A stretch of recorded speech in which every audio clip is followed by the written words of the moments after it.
La définition du bien-être, évidemment, c'est toute une histoire. Ce que j'essaie de montrer dans mon livre sur les états d'âme, c'est que ce bien-être est un mélange de calme et d'énergie. Ce qui fait qu'on se sent bien, c'est évidemment tout un ensemble de choses, mais fréquemment, nous nous sentons bien lorsque nous nous sentons calmes, lorsqu'il n'existe pas de tension excessive en nous, de crispation, d'inconfort de notre corps et de notre esprit, mais aussi lorsque nous nous sentons énergiques, c'est-à-dire capables de nous engager dans l'action, dans des relations avec d'autres personnes. Et ce mélange de calme et d'énergie est particulièrement important. Si nous manquons de calme tout en ayant de l'énergie, ça s'appelle le stress. Nous sommes très énergiques mais très tendus. Si nous avons le calme sans l'énergie, ça s'appelle la fatigue. Si nous n'avons ni l'un ni l'autre, nous n'allons pas bien, nous sommes dans un état d'apathie.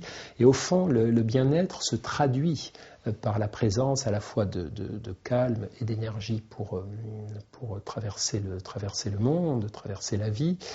Et puis il est le résultat, évidemment, ce bien-être de tout un tas d'ajustements assez subtils entre nos états d'âme positifs et nos états d'âme négatifs.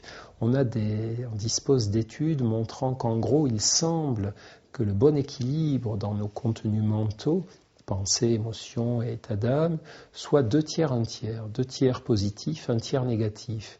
Nous avons besoin de 2 tiers de pensée positive pour continuer, d'avoir envie de vivre, pour être assez optimiste quant à nos chances d'agir, de changer les choses et d'atteindre nos objectifs. Donc il nous faut cette partie prédominante de pensée ou d'état d'âme positif, mais l'équilibre se compose aussi d'un certain nombre d'états d'âme négatifs, parce que l'équilibre, c'est aussi la lucidité. La tristesse nous ouvre les yeux sur des choses qui nous manquent ou qui ne vont pas autour de nous. L'inquiétude nous ouvre les yeux sur des problèmes qui pourraient bien nous arriver.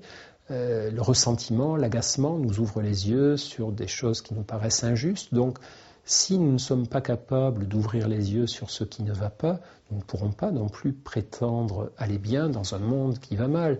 Donc l'équilibre, le bien-être relève aussi de ce mélange dans les bonnes proportions de 2 tiers de positif, 1 tiers de négatif. Si les proportions s'inversent, évidemment, là on bascule vers l'anxiété ou vers la dépression.